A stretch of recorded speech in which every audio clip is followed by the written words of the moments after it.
Hello student, स्वागत है आप सभी का आरवी ट्यूशन क्लासेस के यूट्यूब प्लेटफॉर्म पर। दोस्तों, जैसा कि आप जानते हो, इस चैनल पर मैं आपको day by day electrician trade theory की क्लासेस प्रोवाइड कर रहा हूं एंड आप उन क्लासेस को देख रहे हैं। अगर आपसे कोई क्लास मिस हो गई है तो आपको करना क्या है, इस वीडियो के डिस्क्रिप्शन बॉक्स में जाना है या फिर आप चैनल के प्लेलिस्ट सेक्शन में जाएंगे तो आपको वहां पर प्लेलिस्ट मिल जाएगी एंड आपको प्लेलिस्ट के अनुसार ही अपनी पढ़ाई करनी है, क्योंकि वहां पर मैंने एक सीक्वेंस से लगा रखी है वीडियोज़ को, है ना। तो आपको सीक्वेंस को फॉलो करना है। क्लास 1 के बाद ही 2 देखना है, 2 के बाद ही 3 देखना है। क्लियर है?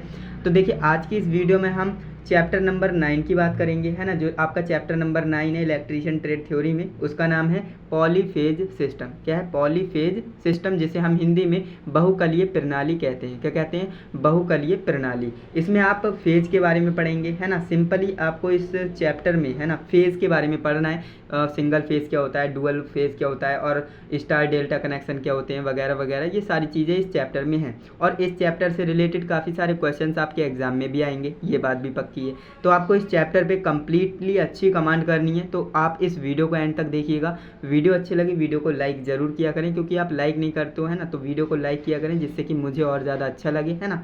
एंड जो आप कमेंट में बता दिया करें क्लास आपको कैसी लगती है। ज़्यादा बातें नहीं करेंगे, वीडियो पर आएंगे। उससे पहले मैं आपको बता दूं, एम्प्लॉयबिलिटी स्किल और इंजीनियरिंग ड्राइंग दोनों मैंने आपको कंप्लीट करके दे दी हैं। अगर आपने इन वीडियोस को नहीं देखा है तो आपको प्लेलिस्ट में मिल जाएंगी। आप एम्प्लॉयबिलिटी स्किल और इंजीनियरिंग ड्राइंग दोनों को अच्छे से कवर कर सकते हो। आपकी डिमांड आ रही है WCS की क्लासेस कब आएंगी, तो WCS की क्लासेस भी मैं जल्द आपको प्रोवाइड करूंगा। मैं जितनी जल्दी हो सकता है ना, इलेक्ट्रिशियन ट्रेड थ्योरी को ख़त्म करने की कोशिश कर रहा हूँ, है ना। इसके बाद आपको WCS की क्लासेस मिलेंगी, वो भी बिल्कुल फ्री ऑफ कॉस्ट, जैसे अभी तक आपको मिल रही हैं। क्लियर है? तो देखिए, हमारा पहला नंबर क्वेश्चन क्या है। अब हम डायरेक्टली क्वेश्चन पर आते हैं, और क्वेश्चन पर ज़्यादा टाइम भी नहीं लगाएंगे, क्योंकि ये सारी चीज़ें आपने पढ़ रखी हैं। आपको डायरेक्टली आंसर बताते हुए चलेंगे, एंड जहाँ पर मुझे पॉसिबल लगेगा वहाँ पर मैं आपको एक्सप्लेन करूँगा। क्लियर है? चलिए, पहला हमारा क्वेश्चन है, बहुकलीय प्रणाली में कोणीय विस्थापन वैद्युतिक अंश होता है ना। किसका कितना अंश होता है, यानी कि यहाँ पर हमसे डिग्री का एंगल पूछ रहा है कि बहुकलीय जो प्रणाली होती है, पॉलीफेज सिस्टम होता है, उसमें कोणीय विस्थापन का जो एंगल होता है वो कितना होता है, ये आपसे पूछ रहा है ना।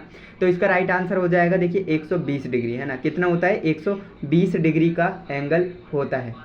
अब देखिए, ये बात आप कैसे समझ सकते हो, जैसे यहाँ पर जो है आपका बाई के आकार का क्या होता है, स्टार कनेक्शन होता है। यहाँ पर बहुकलीय प्रणाली की बात हो रही है, यानी एक से अधिक फेज होंगे, है ना। तो यहाँ पर आप देखें, इन दोनों के बीच की बात कर रहा है, कितने डिग्री का कोण बनेगा, तो 120 डिग्री का कोण बनता है। याद रखेंगे बिल्कुल। नेक्स्ट आपका क्वेश्चन है, फेज वोल्टेज को मापा जाता है। अब भैया, फेज वोल्टेज को आप कैसे मापेंगे? लाइन और फेज के मध्य, या फिर लाइन और न्यूट्रल के मध्य, या फिर A और B दोनों, या फिर उपरोक्त में से कोई नहीं। अब ये काफ़ी बेसिक क्वेश्चन है, आप इसका राइट आंसर बता ही पा रहे होंगे कि हम जो फेज वोल्टेज मापेंगे, तो ऐसा तो है नहीं फेज और फेज में ही माप लेंगे। जैसे यहाँ पर बोला है लाइन और फेज, बात तो एक ही है ना, तो दोनों में हम नहीं माप सकते, है ना। देखिए, लाइन और न्यूट्रल, बिल्कुल, है ना। एक वायर आपको लाइन का और एक न्यूट्रल का चाहिए होगा, क्योंकि जाने का रास्ता मिले, है ना, तभी तो आप नाप पाएंगे। तो यहाँ पर बात करें, ऑप्शन नंबर बी आपका 100% करेक्ट आंसर हो जाएगा। लाइन और वोल्टेज, जो लाइन और न्यूट्रल यहाँ पर, या फिर यहाँ पर लिख सकता था फेज और न्यूट्रल, है ना। तो इन दोनों के मध्य हम फेज वोल्टेज को मापते हैं। क्लियर है? ऑप्शन नंबर बी आपका करेक्ट आंसर होगा। नेक्स्ट क्वेश्चन है, निम्न में से कौन सा एक 3 फेज AC आपूर्ति का गुण नहीं है ना। ये 4 ऑप्शन आपको दे रखे हैं, इनमें से 3 फेज AC आपूर्ति का गुण कौन सा नहीं है, ये आपको बताना है ना। तो देखिए, बात करें समान फेज के कोण अंतर का, ये तो होता है ना। समान पीक मान, ये भी होता है। समान SRMN, जो RMS मान होता है ना, RMS आपको पढ़ा रखा है, RMS वैल्यू कैसे निकालते हैं ना, ये भी आपका एक गुण होता है ना। लेकिन यहाँ पर बोल रहा है नहीं होता है। तो देखिए, समान तात्क्षणिक मान, ये गुण नहीं होता है किसका? 3 फेज AC आपूर्ति का। क्लियर है? तो ऑप्शन नंबर डी हमारा राइट आंसर हो जाएगा क्वेश्चन नंबर 3 का। यहाँ तक आपको कोई भी डाउट, कोई भी समस्या नहीं हो रही होगी। चलिए आगे बढ़ते हैं। नेक्स्ट हमारा क्वेश्चन है, 3 फेज संतुलित लोड संयोजन में न्यूट्रल तार को किसमें धारा होता है, यानी कि न्यूट्रल तार में धारा होती है, कितनी होती है? उच्च होती है, निम्न होती है, शून्य होती है, या फिर अनंत होती है। 3 फेज की बात कर रहा है, 3 फेज संतुलन, जो संतुलित लोड होता है ना, उसकी बात कर रहा है। तो इसमें जो है right answer option number C हो जाएगा, शून्य होती है ना। शून्य होगी तो ऑप्शन नंबर सी इसका राइट आंसर हो जाएगा। नेक्स्ट आपका क्वेश्चन है, 3 फेज प्रणाली में 3 फेज वोल्टेज के कोण द्वारा प्रतिस्थापित होते हैं। थ्री फेज प्रणाली में जो थ्री फेज होते हैं ना, थ्री वोल्टेज होते हैं यानी थ्री फेज वोल्टेज, इनके मध्य जो एंगल बनेगा डिग्री, यहाँ पर आपसे पूछ रहा है कितने डिग्री का एंगल बनेगा। तो मैंने जस्ट अभी आपको बताया 120 डिग्री का एंगल बनता है ना। ऑप्शन नंबर बी आपका करेक्ट आंसर हो जाएगा। चलिए आगे बढ़ते हैं नेक्स्ट क्वेश्चन की तरफ। तो हमारा नेक्स्ट क्वेश्चन होने वाला है क्वेश्चन नंबर 6, जो कि कह रहा है न्यूट्रल बिंदु होता है। अब देखिए न्यूट्रल बिंदु क्या होता है, डेल्टा संयोजन में, स्टार संयोजन में, या फिर श्रेणी समांतर संयोजन में, या फिर इनमें से कोई नहीं। देखिए ये बात मैंने आपको थ्योरी क्लास में बता भी रखी है कि आप न्यूट्रल बिंदु कहाँ से ले सकते हो। तो देखिए आपका दो तरह के कनेक्शन मेनली होते हैं, स्टार और डेल्टा, है ना। इसमें से ये क्या है, ये हमारा डेल्टा कनेक्शन होता है, ये हमारा स्टार कनेक्शन होता है। यहाँ पर बात करें डेल्टा में, तो यहाँ पर हमें थ्री फेज मिलते हैं, है ना, आर वाई बी, है ना, आर वाई और बी। लेकिन जो हमारा ये स्टार कनेक्शन होता है, इसमें आर वाई बी तो मिलता है ना, आर वाई और बी तो मिलेगा, साथ में ये जो बीच वाला होता है ना, यहाँ से हम एक न्यूट्रल निकाल लेते हैं ना। तो यहाँ पर तीन फेज 4 तार प्रणाली इसे बोला जाता है। क्लियर है। तो यहाँ पर बात कर रहा है कि स्टार में संयोजन में हमें न्यूट्रल बिंदु मिल जाएगा, तो बिल्कुल ऑप्शन नंबर बी राइट होगा। ये हमने एक्सप्लेन करा है, बाकी आप जानते ही होंगे कि न्यूट्रल बिंदु हमें डेल्टा में नहीं मिलता है, स्टार में मिलता है ना। तो ऑप्शन नंबर बी इसका करेक्ट आंसर हो जाएगा। जो भी ऑप्शन नंबर बी बोल रहे हैं ना, ज़बरदस्त तैयारी हो रखी है आपकी, है ना। नेक्स्ट आपका क्वेश्चन है, थ्री फेज सप्लाई के संयोजन में अधिकांशता में होते हैं, श्रेणी और स्टार में, या फिर डेल्टा समांतर में, स्टार डेल्टा में, या फिर श्रेणी समांतर में। थ्री फेज की बात कर रहा है ना, थ्री फेज में किस संयोजन में होते हैं, तो वो स्टार और डेल्टा में होते हैं ना। अब बात करता है डीसी में हम जो है रेजिस्टेंस को श्रेणी समांतर में जोड़ते हैं, वो बात अलग हो गई, है ना। तो यहाँ पर राइट आंसर हमारा ऑप्शन नंबर सी हो जाएगा, स्टार और डेल्टा, है ना, स्टार और डेल्टा इसका राइट आंसर हो जाएगा ऑप्शन नंबर सी। नेक्स्ट आपका क्वेश्चन है, मोटरों में स्टार संयोजन तक किए जाते हैं, कितने तक किए जाते हैं, यानी कि यहाँ पर एचपी यानी हॉर्स पावर की बात कर रहा है ना। तो मोटरों में जो मोटरों का आप जानते हो मोटर की शक्ति कैसे मापते हैं, हॉर्स पावर में मापते हैं। एक हॉर्स पावर बराबर 746 वाट होते हैं, ये भी आप ध्यान रखेंगे। तो बात कर रहा है यहाँ पर मोटरों में स्टार संयोजन कितने एचपी तक हम कर सकते हैं। तो इसका राइट आंसर क्या हो जाएगा, बिल्कुल 3 फेज तक, है ना। 3 फेज नहीं होगा, 3 एचपी, है ना, 3 हॉर्स पावर, यानी 3 हॉर्स पावर तक हम कर सकते हैं मोटरों में स्टार कनेक्शन, है ना, स्टार संयोजन यानी star connection. Option number A इसका राइट आंसर हो जाएगा।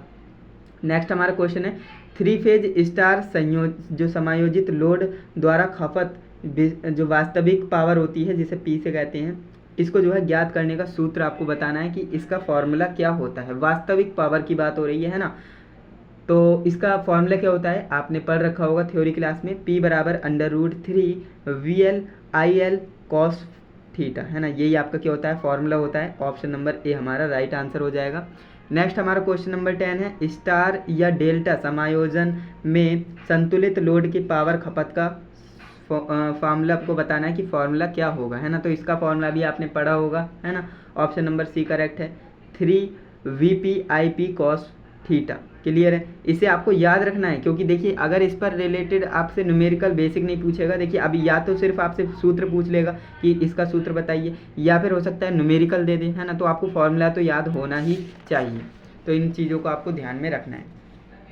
नेक्स्ट हमारे क्वेश्चन की बात करें तो यहाँ पर आप देख पाएंगे हमारा नेक्स्ट क्वेश्चन 11 नंबर है, डेल्टा समायोजन प्रणाली में विकसित पावर के लिए सही संबंध क्या है ना। तो इसमें भी आपसे क्या पूछ रहा है, सिंपल फॉर्मूला ही पूछ रहा है और कुछ है नहीं, है ना। इस चैप्टर में भी काफ़ी सारे फॉर्मूलेज आपको पढ़ने हैं, तो इसका right answer option number C हो जाएगा, P = √3 EL IL cos theta. ये हमारा एक फॉर्मूला होता है। ऑप्शन नंबर सी हमारा राइट आंसर हो जाएगा। नेक्स्ट हमारा क्वेश्चन है, स्टार समायोजित प्रणाली में लाइन वोल्टेज जिसे हम EL कहते हैं, है ना, तो कह रहा है कि बराबर होती है, किसके बराबर होती है, तो ये आपको बताना है। तो इसका right answer option number A है, √3 EP, है ना। ऑप्शन नंबर ए आपका करेक्ट आंसर हो जाएगा। नेक्स्ट आपका क्वेश्चन है, 2 वाट मीटर विधि में कुल पावर होती है, 2 वाट मीटर विधि में कुल पावर कितनी होती है, तो ये आपको बताना है, यानी उसका फॉर्मूला ही आपको बताना है कि 2 वाट मीटर विधि में फॉर्मूला क्या होता है ना, कुल पावर का। तो बात करें इसके राइट आंसर की, तो यहाँ पर ऑप्शन नंबर ए ही हो जाएगा, W बराबर W1 + W2, यानी दोनों को आप जोड़ देंगे, है ना। तो ऑप्शन नंबर ए आपका राइट आंसर हो जाएगा। नेक्स्ट क्वेश्चन की बात कर लेते हैं। 14 नंबर क्वेश्चन आपसे कह रहा है कि 2 वाट मीटर विधि में यदि 1 वाट मीटर का पाठ्यांक ऋणात्मक हो तो लोड का शक्ति गुणांक क्या होगा, है ना, ये आपको बताना है। तो देखिए 2 वाट मीटर विधि में 1 वाट मीटर हमारा कैसा है, ऋणात्मक है ना, 1 धनात्मक है। तो ऐसी कंडीशन में क्या होगा, लोड का शक्ति गुणांक क्या होगा, यही आपसे पूछना चाह रहा है। बिल्कुल ऑप्शन नंबर ए जो भी लगा रहे हैं ना बिल्कुल करेक्ट है, 0.5 से कम होगा। ओके, ऑप्शन नंबर ए हमारा करेक्ट आंसर हो जाएगा। नेक्स्ट क्वेश्चन है, कौन सा चित्र 3 फेज पावर को मापने की 2 वाट मीटर विधि से सही समायोजन प्रदर्शित करता है। अब यहाँ पर आपको डायग्राम्स दे रखे हैं, इन डायग्राम्स को आपको देखना है, इसमें से कौन सा राइट है वो आपको पहचानना है। 2 वाट मीटर विधि के सही समायोजन कौन सा है वो आपको पहचानना है। तो बिल्कुल इसका right answer option number C के साथ जाएंगे। यहाँ पर ये जो आप देख रहे हो ना डायग्राम, ये लेआउट किसका होता है, 2 वाट मीटर विधि से सही समायोजन यही वाला है। तो ऑप्शन नंबर सी आपका राइट आंसर हो जाएगा। नेक्स्ट हम क्वेश्चन की बात करें तो नेक्स्ट हमारा क्वेश्चन है, आपको 3 फेज परिपथ की वास्तविक पावर, आभासी पावर, रिएक्टिव पावर व पावर फैक्टर ज्ञात करनी है। तो निम्न में से किसके द्वारा निर्धारित कर सकते हैं। देखिए आपको क्या ज्ञात करना है, 3 फेज परिपथ की बात हो रही है, वास्तविक पावर या फिर आभासी पावर या फिर रिएक्टिव पावर या फिर पावर फैक्टर ज्ञात करना है। ये सारी चीज़ें ज्ञात करनी है। तो आपको करना क्या होगा, इनमें से किसके द्वारा निर्धारित की जाती हैं ये चीज़ें, है ना। तो इसका राइट आंसर क्या है, तो बिल्कुल ऑप्शन नंबर बी जो भी लगा रहे हैं करेक्ट आंसर हो जाएगा, 2 वाट मीटर से, है ना, 2 वाट मीटर से हम ज्ञात करते हैं। ऑप्शन नंबर बी हमारा राइट आंसर हो जाएगा, सॉरी निर्धारित करते हैं ना, 2 वाट मीटर से हम ये सारी चीज़ें निर्धारित करते हैं। नेक्स्ट हमारा क्वेश्चन है, चित्र में कौन सी वाट मीटर विधि दर्शाई गई है। देखिए यहाँ पर आपको एक चित्र में वाट मीटर विधि दर्शाई गई है। अब आपको पहचानना है कि इसमें ये कौन सी वाट मीटर विधि है ना। ऑप्शन आपको दिखाते हैं। देखिए पहला आपका ऑप्शन है 1 वाट मीटर विधि, है ना, 2 वाट मीटर विधि, 3 वाट मीटर विधि या फिर इनमें से कोई नहीं। तो फटाफट से इसका आंसर लगाएंगे एंड यहाँ पर आंसर आने भी लगा है। ऑप्शन नंबर बी जो भी लगा रहे हैं ना करेक्ट आंसर हो जाएगा, 2 वाट मीटर विधि, है ना, 2 वाट मीटर विधि is the right answer, option number D. इसी तरह से आपको अच्छे से तैयारी करनी है। एंड अभी तक मैंने आपको 17 क्वेश्चन करा दिए एंड आपके कितने सही हैं वो आप मुझे कमेंट में बताते हुए चलेंगे, अपना स्कोर लास्ट में ज़रूर बताएंगे। चलिए नेक्स्ट क्वेश्चन देख लेते हैं। दोस्तों नेक्स्ट हमारा क्वेश्चन है 18 नंबर, जो कि हमसे कह रहा है, नीचे दिए गए चित्र में वाट मीटर W2 दे रखा है विपरीत दिशा में पाठ्यांक प्रदर्शित करता है या दर्शाता है ना। तो आपको बताना है कि आप फॉरवर्ड पाठ्यांक कैसे प्राप्त करेंगे। फॉरवर्ड की बात कर रहे हैं, है ना। तो इसका राइट आंसर क्या हो जाएगा, सबसे पहले ऑप्शंस को पढ़ेंगे। तो यहाँ पर देखिए इसका राइट आंसर क्या हो जाएगा, मीटर W2 के समायोजन की दाब कुंडली को परिवर्तित करके। बिल्कुल ऑप्शन नंबर सी हमारा करेक्ट आंसर हो जाएगा। जो भी ऑप्शन नंबर सी लगा रहे हैं करेक्ट आंसर। नेक्स्ट आपका क्वेश्चन नंबर 19 है, जो कि कह रहा है 2 वाट मीटर से प्राप्त पाठ्यांक से tan थीटा बराबर होता है। tan थीटा किसके बराबर होगा, तो tan थीटा के एक फॉर्मूला होता है जो कि मैंने आपको बता रखा है। इसका राइट आंसर क्या है, देखिए tan थीटा बराबर होता है √3 into W2 minus W1 upon, दोनों को जोड़ देंगे W1 प्लस W2, है ना। बिल्कुल ऑप्शन नंबर ए हमारा राइट आंसर हो जाएगा। जो भी ऑप्शन नंबर ए लगा रहे हैं ना बिल्कुल अच्छी तैयारी हो रखी है एंड इसी तरह से आपको तैयारी करनी है ना, ज़बरदस्त वाली एकदम। नेक्स्ट आपका क्वेश्चन है, 3 फेज परिपथ में इकाई पावर फैक्टर पर 2 वाट मीटर का पाठ्यांक होता है। तो वो कैसे आप कैलकुलेट करते हैं, उसका भी एक फॉर्मूला होता है। देखिए इस चैप्टर में काफ़ी सारे फॉर्मूलेज आपको देखने को मिलेंगे, है ना। अब ऐसा तो है नहीं आप फॉर्मूलेज से भागेंगे तो आपके नंबर भी कम होंगे। तो आपको फॉर्मूलेज तो पढ़ना ही पड़ेगा। बिल्कुल ऑप्शन नंबर ए राइट है इसका, P बराबर 2 इंटू W1, बिल्कुल option number A is the right answer. Next आपका क्वेश्चन है जो कि आपसे कह रहा है कि 3 फेज, है ना, 3 फेज रिएक्टिव पावर जिसे हम PR कहते हैं, रिएक्टिव पावर। तो कह रहा है कि इसे निकालने के लिए कौन सा सूत्र हम जो है लाइन वोल्टेज और लाइन करंट में इस्तेमाल करते हैं ना। तो इसका राइट आंसर क्या हो जाएगा, तो बात करें इसके राइट आंसर की तो ऑप्शन नंबर सी के साथ जाएंगे, PR बराबर √3 VLIL साइन थीटा, है ना। ये मैंने आपको बताया भी था, ऑप्शन नंबर सी आपका करेक्ट आंसर हो जाएगा। नेक्स्ट आपका क्वेश्चन है, 3 फेज प्रणाली में शक्ति गुणांक 0.5 पश्चगामी से कम होने पर क्या कारण होगा, ये आपको बताना है ना। कारण क्या है इसका, ये आपको बताना है। तो इसका राइट आंसर हो जाएगा ऑप्शन नंबर सी, अधिक प्रेरक भार के कारण जो प्रतिक्रियाशील शक्ति होती है ना, वही बात हो रही है। ऑप्शन नंबर सी हमारा राइट आंसर हो जाएगा।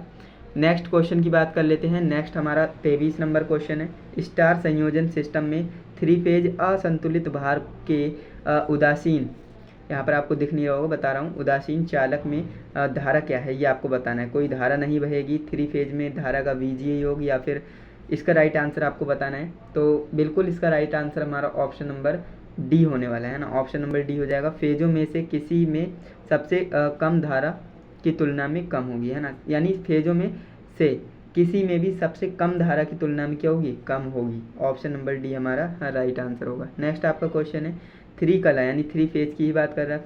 415 वोल्ट 50 हर्ट्ज स्टार सिस्टम में केवीए किलोवाट एम्पियर की बात कर रहा है। तो कह रहा है इसमें आभासी शक्ति की गणना कीजिए यदि इसमें जो है पावर फैक्टर कितना है, शक्ति गुणांक कितना है, 0.8 दे रखा है। तो लाइन IL पर 16 एम्पियर है ना, लाइन क्या है 16 एम्पियर है। तो बात कर रहा है यहाँ पर शक्ति की गणना करनी है ना।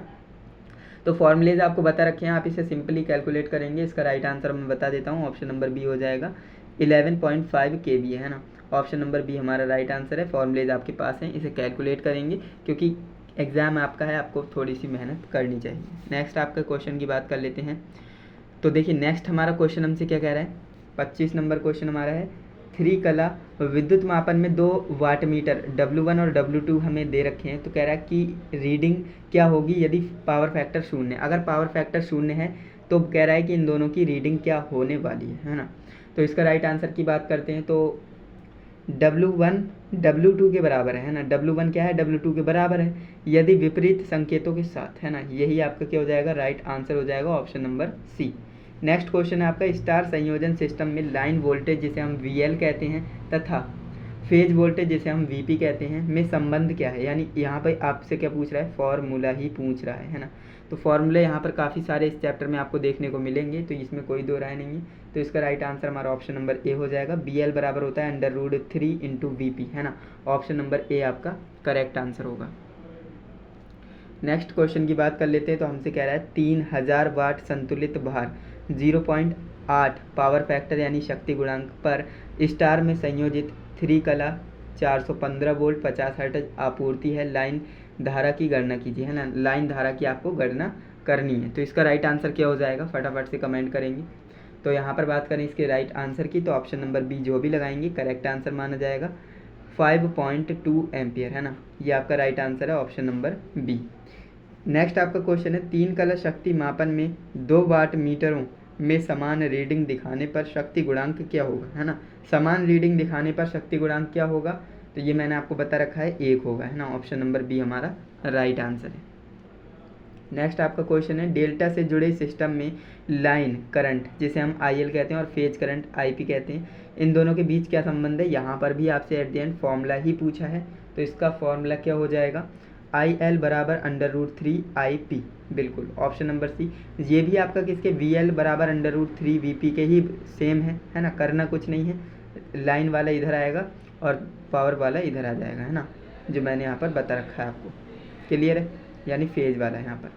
नेक्स्ट आपका क्वेश्चन है एक स्टार से जुड़े 3 कला भार की आभासी शक्ति की गणना आपको करनी है यदि जो पावर फैक्टर है कितना है 0.8 है और 3 कला 415 वोल्ट 50 हर्ट्ज आपूर्ति से जुड़ा है। तो कह रहा है कि फेज धारा हमें 10 एम्पियर दे रखी है। तो आपको ज्ञात करना क्या है, आभासी शक्ति की गणना करनी है। ये भी आपका एक क्या है, न्यूमेरिकल टाइप क्वेश्चन है। मैंने आपको बताया न्यूमेरिकल प्लस फॉर्मूला इन दोनों पर बेस्ड क्वेश्चन बनते हैं इस चैप्टर से।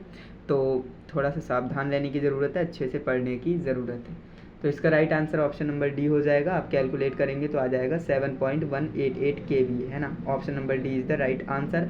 अब ये क्वेश्चन आप सॉल्व करेंगे, ऐसा नहीं कि मैंने आपको बता दिया आपने रट लिया, आपको इसे सॉल्व करना है। नहीं होता है तो कमेंट करना है, क्लियर है। ऐसा नहीं कि आप इससे बच जाएं, बचेंगे तो अभी बच लेंगे, है ना, फिर एग्ज़ाम में क्या होगा, एग्ज़ाम में तो नहीं बच पाएंगे, बचेंगे तो नंबर कटेंगे। नेक्स्ट आपका क्वेश्चन है थ्री कला जो शक्ति होती है माप में 2 वाट मीटर में से किसी एक का जो है 0 पाठ्यांक है तो दूसरा कुल खपत पाठ्यांक है, तो शक्ति का गुणांक हमें बताना है, शक्ति गुणांक क्या होगा, पावर फैक्टर क्या होगा, है ना। तो बात करें इसके पावर फैक्टर की, इसे भी आप कैलकुलेट कर लीजिएगा। बाकी इसका राइट आंसर हो जाएगा ऑप्शन नंबर ए 0.5, है ना। 0.5 यानी ऑप्शन नंबर ए इसका राइट आंसर हो जाएगा। नेक्स्ट आपका क्वेश्चन है थ्री कला प्रणाली में यदि सक्रिय जो शक्ति होती है, एक्टिव पावर होती है, वो 4 kW है और आभासी शक्ति कितनी है 5 kVA है, तो प्रतिक्रियाशील शक्ति की गणना करनी है। ये भी आप सिंपल फॉर्मूले से कर सकते हो, जो कि मैंने आपको बता रखे हैं फॉर्मूलेज। तो इसका राइट आंसर की बात करें ऑप्शन नंबर सी हो जाएगा 3 kVAR, है ना। C option is the right answer. Next question की तरफ बढ़ लेते हैं।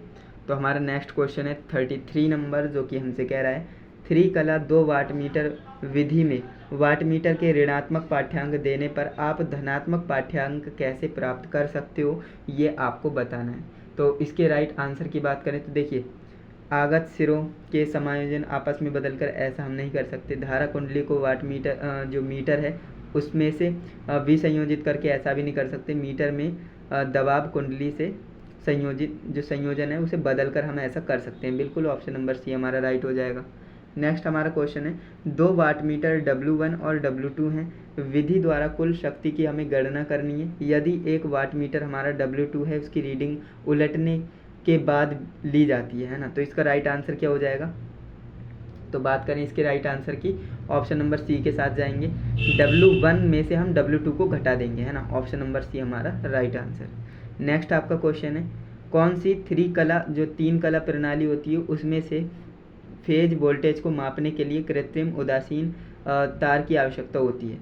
तो यहाँ पर बात करें ऐसी कौन सी प्रणाली है, तो मैंने आपको बता रखा है ना।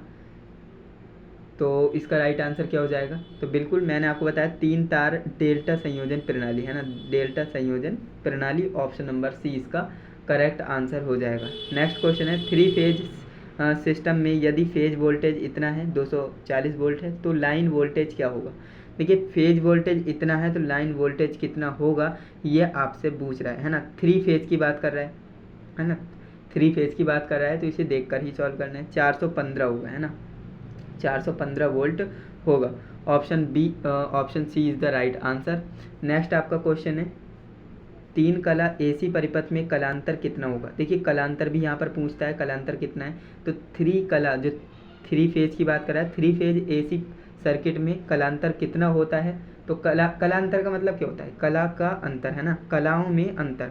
तो इसका राइट आंसर क्या, जो वेव फॉर्म होती है ना उसमें अंतर पूछ रहा है। सिंपल है ना, वेव फॉर्म कैसे होती है थ्योरी क्लास में अच्छे से पढ़ाया है। तो इसका राइट आंसर हमारा ऑप्शन नंबर बी हो जाएगा। 120 डिग्री, है ना, 120 डिग्री का अंतर होता है, किसमें, कलाओं में अंतर होता है। Option number B is the right answer.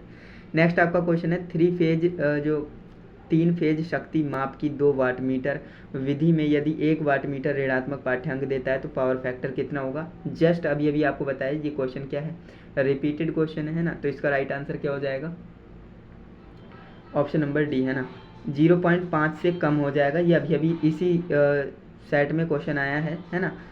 अभी जो MCQ में आपको करा रहा हूँ इसी में आया था। नेक्स्ट आपका सेकंड लास्ट क्वेश्चन है इस वीडियो का, जो कि आपसे क्या कह रहा है, एकल फेज, है ना, एकल सिंगल फेज की बात कर रहा है। सिंगल फेज एसी सर्किट में कलांतर कितना होता है। तो देखिए सिंगल फेज की बात करेगा तो कितना होगा, और ट्रिपल फेज की बात करेगा तो कितना होगा, 120। ट्रिपल फेज में तो 120 का होता है, लेकिन यहाँ पर 120 वाला हमारा नहीं होगा। यहाँ पर सिंगल फेज की बात हो रही है ना, तो सिंगल फेज में कितना होता है, 90 डिग्री का होता है, मैंने आपको बता रखा है। ऑप्शन नंबर ए हमारा राइट आंसर है। नेक्स्ट क्वेश्चन है कला अनुक्रम मीटर यानी फेज सीक्वेंस मीटर का उद्देश्य क्या होता है ना। फेज सीक्वेंस मीटर क्या है, कैसे काम करता है, सब कुछ बता रखा है थ्योरी क्लास में। तो इसका राइट आंसर क्या हो जाएगा, देखिए कला अनुक्रम मीटर का उद्देश्य क्या होता है, ये हमारा 3 फेज प्रणाली की सही कलाओं का अनुक्रम सुनिश्चित करता है ना। तो ऑप्शन नंबर डी आपका क्या हो जाएगा, राइट आंसर हो जाएगा। क्लियर है। तो उम्मीद करता हूँ आपको इतने जो MCQs मैंने बताए हैं 40 MCQs ही आपके इस चैप्टर में थे। एंड मुझे उम्मीद है आपको ये सारे के सारे MCQs अच्छे से समझ में आए होंगे, क्योंकि मैंने आपको समझाए हैं। बाकी अगर कोई भी डाउट रह जाता है ना, तो आपको करना क्या है, वीडियो के नीचे कमेंट ज़रूर करना है। एंड वीडियो कैसी लगी, वीडियो के नीचे कमेंट में अपना फीडबैक ज़रूर दिया करें। एंड वीडियो अच्छी लगी ना तो वीडियो को एक लाइक भी किया करें अपनी अटेंडेंस बनाने के लिए, एंड मुझे पता लग जाए कि हाँ आपको क्लास अच्छी लगी है। एंड चैनल से नहीं जुड़े हो तो वही चैनल से जुड़ जाइएगा। चैनल से जुड़ने पर क्या होगा, आगे आने वाली वीडियोस की नोटिफिकेशन आपको मिलेगी एंड आप क्लासेस को देख पाएंगे, है ना। तो चैनल को सब्सक्राइब कर लेना। बाकी अगर आपने इस वीडियो को शेयर नहीं किया है तो अपने दोस्तों के साथ, मित्रों के साथ ज़रूर शेयर करें, जिससे कि वो भी पढ़ पाएँ, है ना, इलेक्ट्रिशियन ट्रेड थ्योरी को। क्योंकि अब जो आपके एग्ज़ाम में भी ज़्यादा टाइम नहीं बचा है, तो उन्हें इस वीडियो को शेयर करके उनकी थोड़ी टेंशन कम करिएगा। अपने जितने भी ग्रुप हैं उनमें आप शेयर कर सकते हो। एंड मैंने आपको बताया जो इम्प्लॉयबिलिटी स्किल है ना, मैंने आपको बताया इम्प्लॉयबिलिटी स्किल और इंजीनियरिंग ड्राइंग दोनों मैंने आपको कंप्लीट करके दे दी हैं। मैं बार बार इसलिए बताता हूँ क्योंकि हो सकता है आपको पता ना हो, तो इसलिए मैं आपको बता रहा हूँ, दोनों कंप्लीट करके दे दी हैं। ES की बात करें तो इसमें 12 वीडियोज़ हैं आपकी, जो कि 20-20, 30-30 मिनट की, ज़्यादा बड़ी वीडियोज़ नहीं है। एंड ED में तो 10 या 15 मिनट की एक एक वीडियो है, और ऐसे 11 वीडियो है ना, 9 वीडियो हैं और 8 वीडियो होंगी और 3 हमारे सेट पेपर हैं, है ना। तो ये सारी चीज़ें मैंने आपको कवर करके दी हैं, तो आप उस वीडियो को देख सकते हो। लिंक आपको डिस्क्रिप्शन बॉक्स में मिल जाएगा, या फिर आप चैनल पर जाएंगे तो प्लेलिस्ट को चेक करेंगे तो वहाँ पर आपको प्लेलिस्ट प्रॉपर बनी हुई मिलेगी। वहाँ से आप प्लेलिस्ट को फॉलो करिएगा एंड तभी आप अपनी पढ़ाई को अच्छे से कर पाएंगे। क्लियर? तो चलिए दोस्तों, आज के लिए बस इतना ही। हम मिलते हैं नेक्स्ट इंटरेस्टिंग इन्फॉर्मेटिव चैप्टर के साथ। तब तक के लिए जय हिंद, वंदे मातरम।